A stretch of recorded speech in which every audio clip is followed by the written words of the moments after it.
করতাম, আমরা কোনো মূর্তির পূজা, কোনো গাছের পূজা, কোনো আগুনের পূজা, এটা আমরার লাগে নিষিদ্ধ। আপনি যদি এখন দশমী ওই নিয়তে করতে কি পারেন, তে আপনি শিরকি গুনাহ লিপ্ত হইলেন না।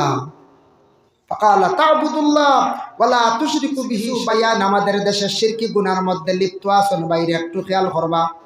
আমরা ইসলাম ধর্মের মানুষ, আমাদের ধর্মীয় উৎসব আছে। এই দিন আজকে একটা মাহফিল, ধর্মীয় স্থান আছে মসজিদ, ধর্মীয় প্রতিষ্ঠান আছে মাদ্রাসা, ধর্মগ্রন্থ ব্যাপারে ধর্ম নিয়ে আলোচনা হয়, সেই সবার মধ্যে আপনি যাইতাম। কিন্তু অন্য ধর্মের মানুষ আজকে আমাদের ভারতবর্ষে বিভিন্ন রাজ্যের মধ্যে বিভিন্ন জায়গায় আছে, তাদের বিভিন্ন ধর্মীয় স্থান, ধর্মীয় উৎসব আছে। এগুলার মধ্যে বিশেষ করে আমরা যাওয়া নিষিদ্ধ কেনে বলে আমরা পূজা করি না। আমরার দেশ কিছু বায়ান নবমীর দিন না গেলে শান্তি পাই না। নবমী না দশমী একটা আছে না, এদিন বা যে শার্ট কোট লাগাইয়া আপনার পেটি উঠি লাগাইয়া বেল্টুট লাগাইয়া সাজিয়া যাই দেখা নারবো দশমীর যাইয়া ও যে দশমীতে আপনি যাইতরা দারজারি ধর্ম দারজারি পাইয়ে পালন করব, আমার কোনো বাধা নাই। এটা সনাতন ধর্মে তাদের বড় উৎসব পালন করে, কিন্তু আমরা এটা সামিল হইতাম না। আর আমরা তো নিষিদ্ধ, আমরা এক আল্লাহর সিজদা করতাম।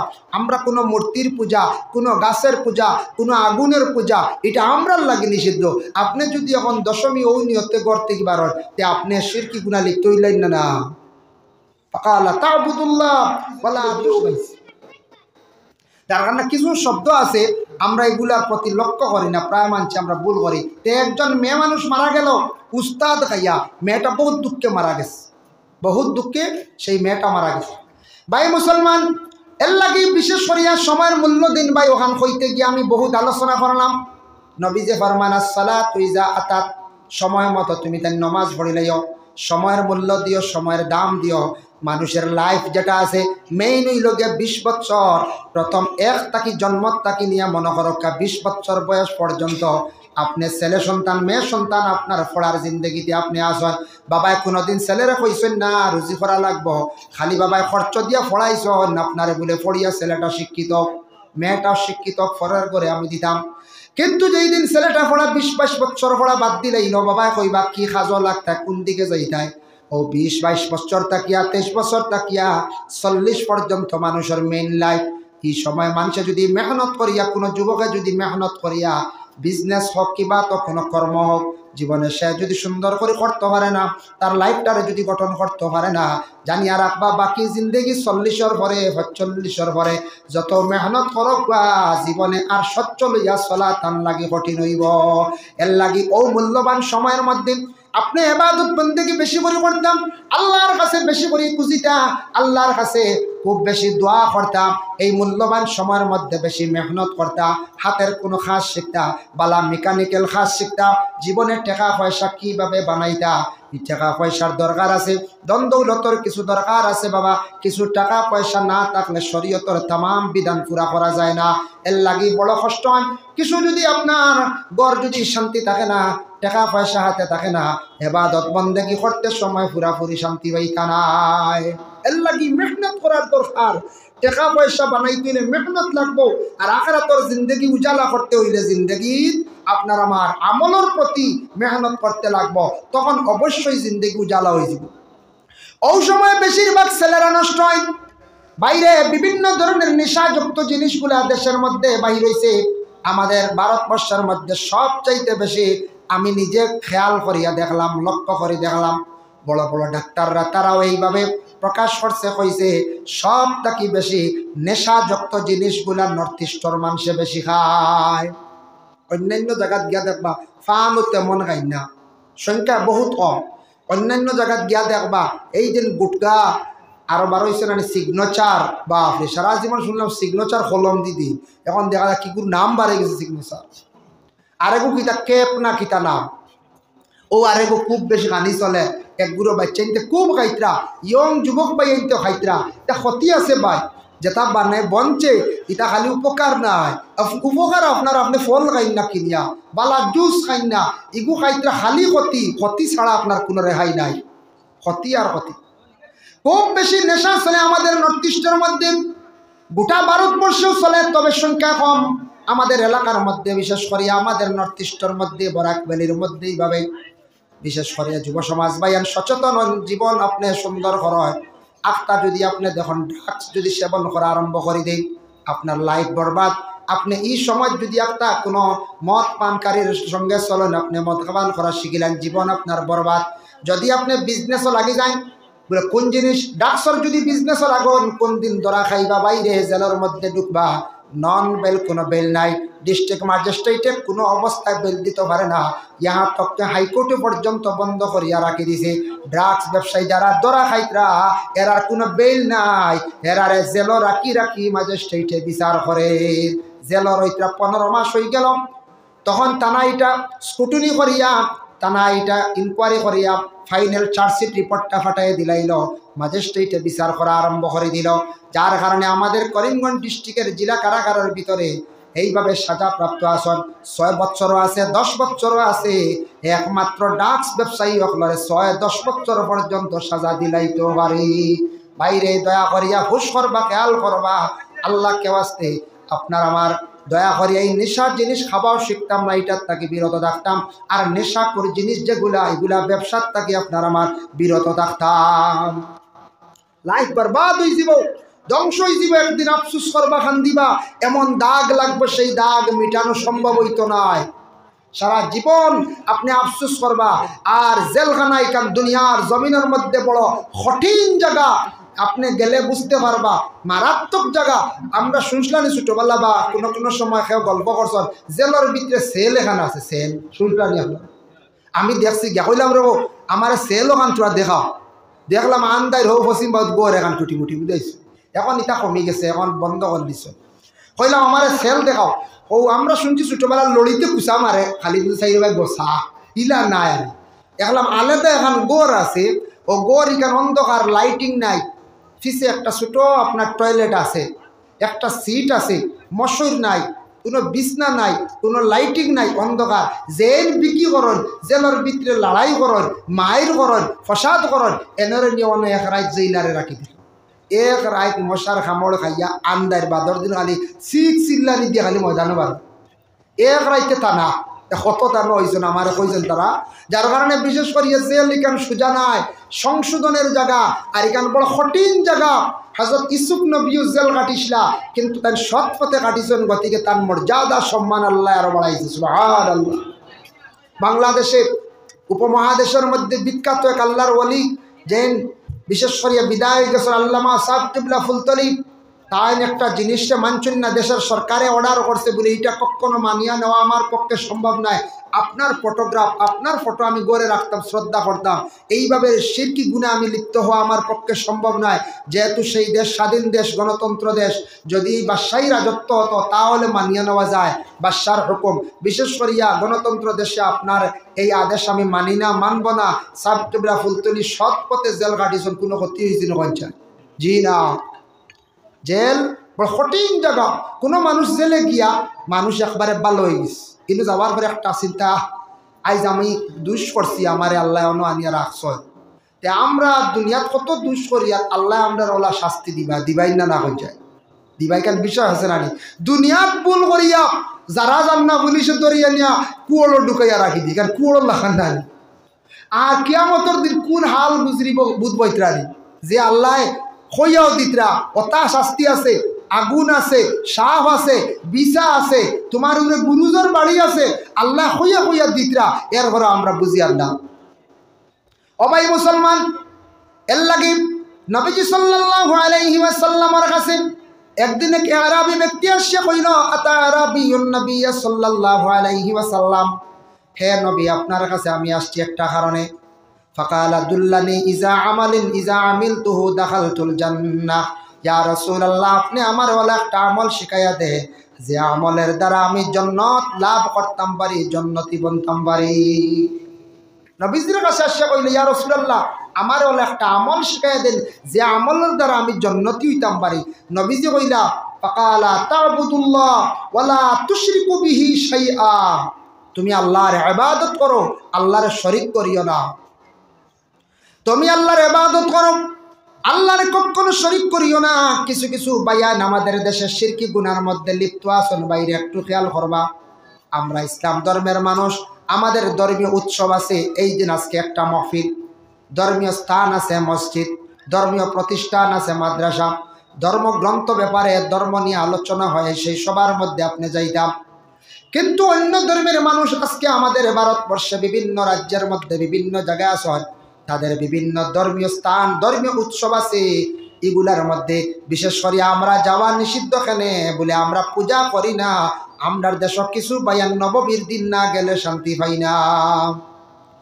নবমী না দশমী একটা আসলে এদিন বা যে শার্ট কোট লাগাইয়া আপনার পেটি উঠি লাগাইয়া বেল্টুট লাগাইয়া সাজিয়া যাইতে হানো রব তোরা দশমীর যাইয়া ও যে দশমীতে আপনি যাইতরা দারজারি ধর্ম দারজারি পাইয়ে পালন করো, আমার কোনো বাধা নাই। এটা সনাতন ধর্মে তাদের বড় উৎসব পালন করে, কিন্তু আমরা এটা সামিল হইতাম না।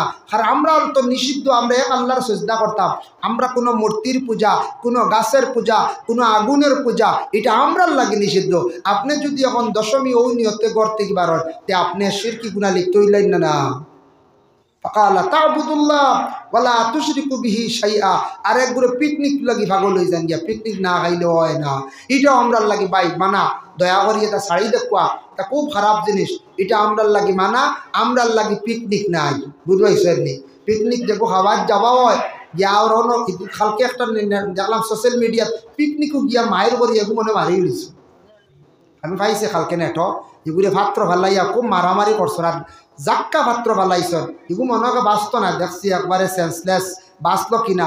পিকনিকও গিয়া মাই রয়েছি, তেমনি মাইর নি লালবানি গাইতরা ওলারা লালবানি গাইয়া ঠাল হইয়া মায়ের হড্ডাই দাদা হিনু গেলে লালবানি মিলে আমি শুনছি। এর কারণে দয়া করিয়া এলাকার মধ্যে যুব সমাজ বাইন আপনার আল্লাহকে ওয়াস্তে তা পিকনিকও যাই না, তা বালা না। এটা আমরা ইসলাম ধর্মে নিষেধ করছে। আপনি কোরআনে কইছে কুল সিরু ফিল আরদ, আপনি জমিন সফর করেন, ঘুরো, পয়সা করে রুজি করো, কিছু দেশ ঘুরো। দেশ ঘুরিলে, দুনিয়া ঘুরিলে অনেক অভিজ্ঞতা বাড়ে, অনেক জ্ঞান বাড়ে। আমিও নিজে মিডল ইস্ট গিয়া কয়েকটা জিনিস আমি নিজে ফলো করিয়ে দেখলাম। আমরার দেশে কিছু কিছু জায়গায় মহিলারা পর্দা করতে সময় দ্বিধাবোধ করেন, এত বেশি অবহেলা করেন। সৌদি আরবের বাদশাহ বাধ্যতামূলক করছে, কোনো মহিলা বুরকা ছাড়া বাহির হয়ে গেলে আমাদের আরব দেশের নারীরা তাই আইনত দরইব দণ্ডনীয়। মহিলারা দেখলাম এয়ারপোর্টে চাকরি করে, বিভিন্ন হসপিটালে চাকরি করে মহিলারা, বিশেষ করিয়া সিম কার্ড বিক্রি করে, দোকানদারি করে। প্রত্যেকটা মহিলার গায়ের পরনে আমি দেখলাম বুরকা। বুরকা এমন একটা ইউনিফর্ম বিশ্ব নবী ঘোষণা দিয়া গেলা, মহিলারা এটা যদি ব্যবহার করে এর থাকি সুন্দর আর মহিলাদের রে মানায় না। এটার দ্বারা মহিলাদের পূর্ণ শরীর ঢাকা হয়ে যায়, এটার থাকি মহিলারা পূর্ণ পর্দারে করিলাইলা। আল্লাহুম্মা সাল্লি আলা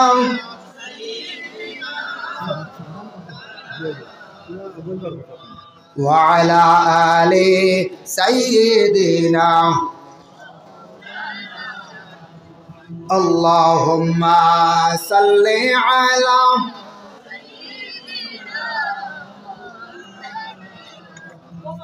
বক্কা যাইবা না وعلى آل سيدنا মাওলানা মুহাম্মদ। ভাই মুসলমান, আল্লাহ এমন এক খালিক, এমন এক মালিক, এমন এক স্রষ্টা, যে আল্লাহ আপনারে আমার দুনিয়ার জমিনের মধ্যে খাওয়াইতরা, যে আল্লাহ আপনারা আমার দুনিয়ার জমিনের মধ্যে চালাইতরা। আল্লাহ চাইলে বাবারে আপনারে আমার আটকাইতে সময় লাগতো নাই। আল্লাহ এমন এক জাত, এমন এক খালিক, এমন মালিক। আল্লাহ মানুষের ইজ্জত দান করতে পারেন, আল্লাহ মানুষের বেইজ্জত করতে পারেন, আল্লাহ আসমানে উঠাইতেও পারেন, নামাইতেও পারেন, গদ্দির মালিক বানাইতেও পারেন, গদ্দি তাকি নামাইতেও পারেন।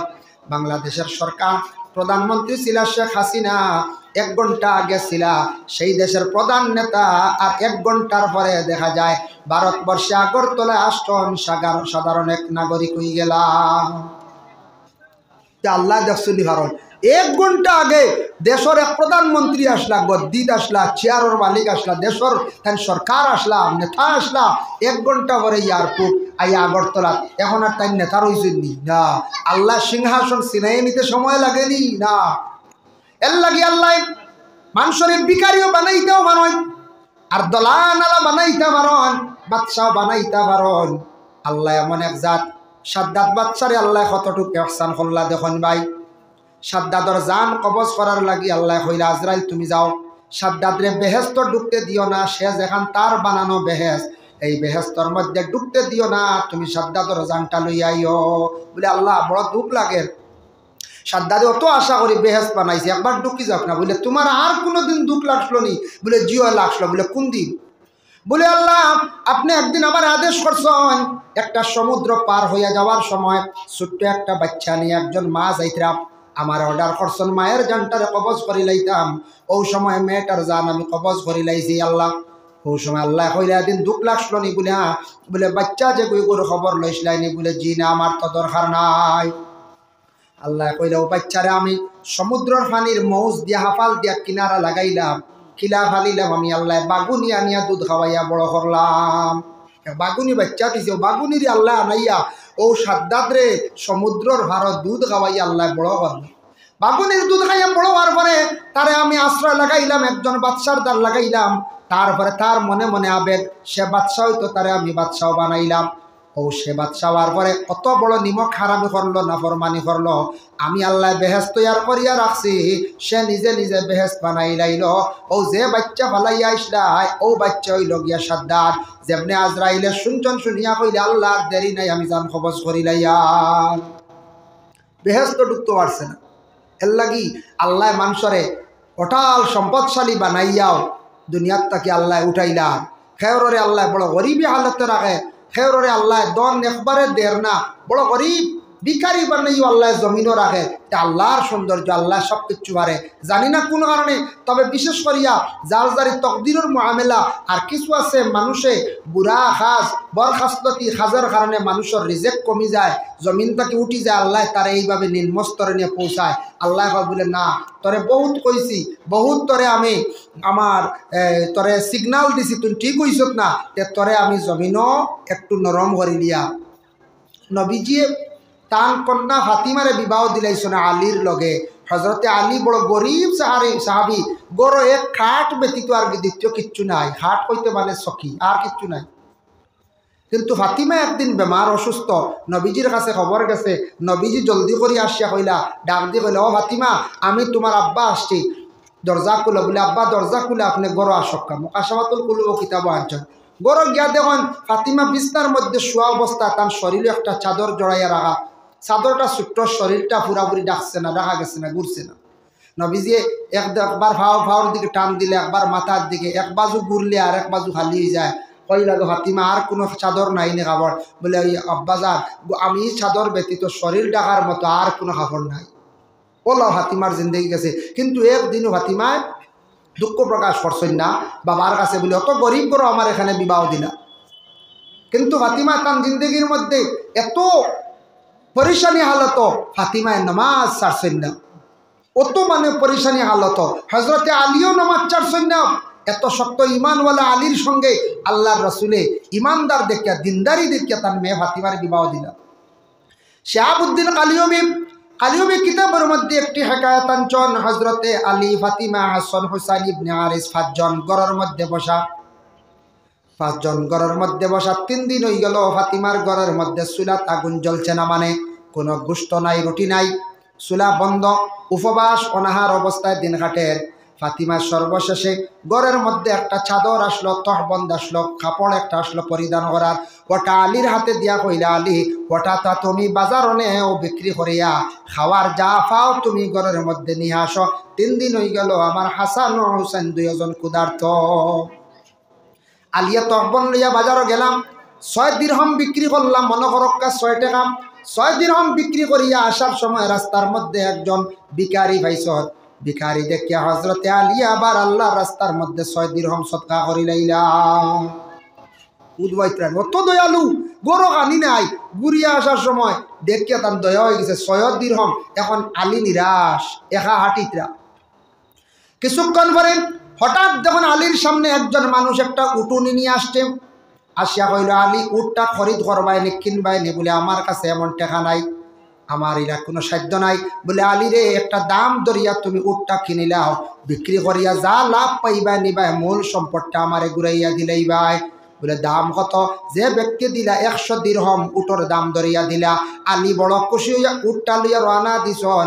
আরেকজন ব্যক্তি এই ব্যক্তির সামনে হাজির হইয়া কইলে আলী উটটা বিক্রি করতাই নে বলে হা বলে দাম কত তান সঠিক কইছন বলে এটা আমি কিনছি 100 দিরহম দিয়া ফাজিল পাইলে আমি বিক্রি করবো তুমি কত দিবাই বলে আমি তোমার আরো 60 দিরহম দিয়া দিলাইম টোটাল 160 দিরহমে হজরতে আলী উটটা বিক্রি করলাম বিক্রি করছেন বেটায় উঠ লিয়া গেছে গিয়া তাই প্রথম ব্যক্তির কাছ থেকে উঠ কিনছিলা এই ব্যক্তির সামনে হাজিরিয়া কইলা আলী আমার মূল সম্পদ দিলাম 100 দিরহম দিলাইলা 60 দিরহম পাইয়া মাল আসবাব অসংখ্য সামান লইয়া ঘরের মধ্যে প্রবেশ হইলা ফাতিমাও খুশি হাসান হুসাইন ইবনে আলী সারা খুশি ইয়া আল্লাহ আপনি অত মাল সামান কিলা পাইলা এত হবন লইয়া গিয়া এখন কাপড় বিক্রি করি অত মাল কিলা লইয়া আইলা খানো আলিয়া কইলা আমি ঘটনা হইয়া পূর্ণ ঘটনা আলিয়া তুলিয়া ধরলাম ফাতিমা শুনিয়া জীবনে যাচ্ছে না ফাতিমা কইলে আমার আব্বারে না শুনাইলে মনে মানের না কতটুক আপনারে আল্লাহ মায়া করছেন কিলা করলাম ফাতিমা গিয়া আলিয়া গিয়া কইলা আব্বা এইভাবে পুরা ঘটনা নবী যে শুনছেন শোনা মাত্র হজরতে আলী রে আর ফাতিমার রসুল্লাহ কইলা ও আলী তুমি আল্লাহ রাস্তার মধ্যে বড় দিল কুশ করিয়া 6 টাকা দিরহম 6 দিরহম খরচ খসলায় 6 দিরহম আল্লাহ রাস্তার মধ্যে খয়রাত খসলায় আল্লাহ আপনার উপরে অত খুশ হইছেন রাজি হইছেন আল্লাহ হজরতে জিব্রাইল দিয়ে জান্নাতের একটা উট দিয়া পাঠাইলা সুবহানাল্লাহ জিব্রাইল আসিয়া উটটা তোমার সামনে বিক্রি করলাম তুমি কিনিয়া নিলাই আবার 160 দিরহম দি কিনিয়া নিছেন মিকাইল ফরিস্তায় তাই না আরবের মানুষের সুরত ধারণ করিয়া 2 নম্বর যে ব্যক্তি লইছেন আরবি মুখা দেখছ না নি বলে জি হয় বলে নিলাম মিকাইল ফরিস্তা তাই আরো 160 দিরহম দিয়ে কিনিয়া নিলা আলী রে জিব্রাইলে যে দিছন আর মিকাইলে কিনিয়া নিছন সারা সাহায্য তোমার একমাত্র আল্লাহ করছেন সুবহানাল্লাহ তা সারা আল্লাহর কারবার তোমারে আল্লাহ সাহায্য করাইছেন এটা আল্লাহর দয়া হয়ে গেছে তোমার উপরে তুমি আল্লাহর দয়া করছলা একজন দয়াল মানে অসহায় ব্যক্তিরে গরো খানি নাই এর করে তুমি ও ব্যক্তির সাহায্য করে নিছলা এর জন্য ওয়ালি জানিয়া রাখিও ও যে উট যেটা আছে উটুনি সেই উটের উপর সওয়ার হইয়া আমার ফাতিমা কিয়ামতের দিন জান্নাতে প্রবেশ করবা আর আমার ফাতিমা জান্নাতের নারীদের সর্দার হইবা আর জান্নাতের সব যুবকদের সর্দার হইবা আমার হাসান আর হুসাইন আর আলী রে তুমি কিয়ামতের দিন সব আউলিয়া কেরাম হল যারা এরার তুমি সবথেকে বড় মুআল্লিম হইবা সর্দার হইবা নবীজি অত সুন্দর সার্টিফিকেট দিলে আলী রে ফাতিমা রে হাসান আর হুসাইন রে তার জন্য আল্লাহর বান্দেগান হমক বেশক সম্পদ আল্লাহ আপনারে আমারে দিছে আল্লাহ রাস্তার মধ্যে যতটুক পারে খয়রাত করার জীবনে চেষ্টা করবা মাদ্রাসার হক মসজিদের হক গরিব অসহায় ব্যক্তির সামনে আসলে দিল কলিয়া অন্তর তাকিয়া চূড়াও বালা দিন জানি আল্লাহর জাত বড় খুশ হইবা রাজি হইবা এর লাগে দয়া করিয়া মসজিদ মাদ্রাসা কিছু সম্পদ দেওয়ার চেষ্টা করবা ইদার সম্পদের মালিক হইলা আল্লাহ আমি মালিক নাই বাবা আল্লাহ দেন নাতে আপনি পাইতা নাই যত আপনি হাত দিয়ে আশ্রয় লড়াই করক পাইতা নাই আল্লাহ দেনেওয়ালা হয়ে গেলে অটোমেটিক আই যায় এর জন্য ভাই মুসলমান আল্লাহকে ওয়াস্তে আপনাদের কাছে আমার বিশেষ অনুরোধ রইল আমি দোয়া করে রাইতাম নামাজের বিষয় নিয়ে যতটুকু আমি আলোচনা করলাম আরো অসংখ্য আলোচনা বাকি রয়েছে ওযুর বিশেষ করে কিছু মাসলা ফজিলত নিয়ে আলোচনা করলাম বাবা সঠিকভাবে অজু হরকা সুন্দর করিয়া জীবনে অজু করার চেষ্টা করেন ঘরের মধ্যে নামাজ পড়েন মসজিদেও পড়েন মা বোনদের নামাজের জন্য আদেশ হরকা সন্তান আদি অকলের নামাজের আদেশ হরকা ঘরের মধ্যে নামাজ নাই যে ফ্যামিলির মধ্যে নামাজ নাই ই ঘরের মধ্যে শান্তি থাকে না রিজাকের মধ্যে আল্লাহ বরকত দেয় না এর কারণে দয়া করি আল্লাহকে ওয়াস্তে আপনাদের কাছে আমার বিশেষ অনুরোধ রইল এই জায়গায় একটা মাদ্রাসা প্রতিষ্ঠিত হয়েছে ছাত্ররা পড়াশোনা করতে আলিম হওয়ার জন্য হাফিজ হওয়ার জন্য এই মাদ্রাসার প্রতি সারা খেয়াল খান্তা রাখবা এটা দিনই দরজা এই নবীজির মাদ্রাসা দিন টিকায়া রাখতে হইলে বাবা মাদ্রাসার দরকার মাদ্রাসা বন্ধ হয়ে গেলে আলিম হাফিজ না থাকলে মসজিদের ইমাম তালাশ করি আমরা পাইতাম নাই দিনই ইলমের প্রতি লক্ষ্য করবা দুনিয়ার জেনারেল শিক্ষা যেটা আছে এটাও গুরুত্ব দিতাম তবে ইসলামিক শিক্ষার প্রতি সারা একটু মেহনত করা লাগবো না হলে ইসলাম বিদায় দিলাই আমরা বেশ সময় লাগতো না এর জন্য আল্লাহর ওয়াস্তে মাদ্রাসার মধ্যে আমি একটা আবেদন রাখবো বলে 1000 টাকা 500 টাকা করিয়া যে জেলা দিবা আমি সদকাগুলা লইমু আর দোয়া করে রাইব সবার কাছে আমি আরজ রাখিয়া 1 নম্বরে কোন ভাইয়ে দিতে পারবা বলে আমি 1000 টাকা দিব বেশ হইছি না আমি 1000 টাকা কইলাম নগদ দিলাইলে তো পারবা বালা যদি নগদ পারেন না বাকি হিসাবে বাদে দিবা ধরাইয়া রাখবা আস্তে আস্তে একবারে কাম নাই দুইবারে 500 করিয়া দেওয়ার চেষ্টা করবা 1000টা টাকা দেখি আমি আরজ করলাম আপনার কাছে পাইমু সর্বপ্রথমে কোন ভাইয়ে দিতে পারবা, কোন সাহেবে দিতে পারবা 1000টা টাকা? মাশাআল্লাহ। আপনার নাম? সালিকুর রহমান। 2 নম্বরে আপনার নাম? আব্দুস সুবান। আল্লাহ সালিকুর রহমান সাহেব 1000 টাকা মাদ্রাসার গড়ানো সাহায্য করছেন। আব্দুল সুবান ভাই 1000 টাকা আল্লাহ দুইজনের পক্ষ থাকি সদকারে আপনি কবুল ফরমাও। সন্তানর মার খানদান, বাবার খানদান, শ্বশুর শাশুড়ি খানদানের মধ্যে কাণ্ডে মাফ দেও আল্লাহ। আমি এক না দানে বিক মাঙ্গিয়া আল্লাহ ইতা মানছে জ্বালা দিনের খেদমত সাহায্য করতে আল্লাহ। আল্লাহ এরারে আপনি দাওয়াত করিয়া নি আল্লাহ আপনার বাড়ি খানটা দেখাও। ও বাবা মক্কা মদিনা গেলে দেখবা কত সুন্দর আল্লাহর গড়ি গান, আর মদিনায় গেলে দেখবা বাবা নবীজির রওজা দেখার পরে মন শান্তি হয়ে যায়। আল্লাহ ইতা মানুষের মক্কা মদিনা না দেখাই আপনি মৌত কান্তা করিও না আল্লাহ। ইতা মানুষের দন দৌলতর মধ্যে আরো বরকত দেও আমিন। 3 নম্বরে 1000টা টাকা। আপনার নাম? আব্দুল শহীদ সাহেব দিবা আল্লাহ 1000 টাকা আল্লাহ মুরব্বী সাহেবের পক্ষ থাকি সৎকারে কবুল ফরমাও। খাস করে তার মার খানদান, বাবার খানদান, শ্বশুর শাশুড়ি খানদানের মধ্যে গানক লরে মাফ করিয়া দেও আল্লাহ। মুরব্বী সাহেবের হায়াতর মধ্যে বরকত দেও আল্লাহ। সারারে দাওয়াত করিয়া আপনার বাড়ির মেহমান বানাও। 4 নম্বরে দেখি 1000টা টাকা খেয়ে দিতে পারবা। 4 নম্বরে 1000টা টাকা খেয়ে দিতে পারবা কোন ভাইয়ে দিতে পারবা?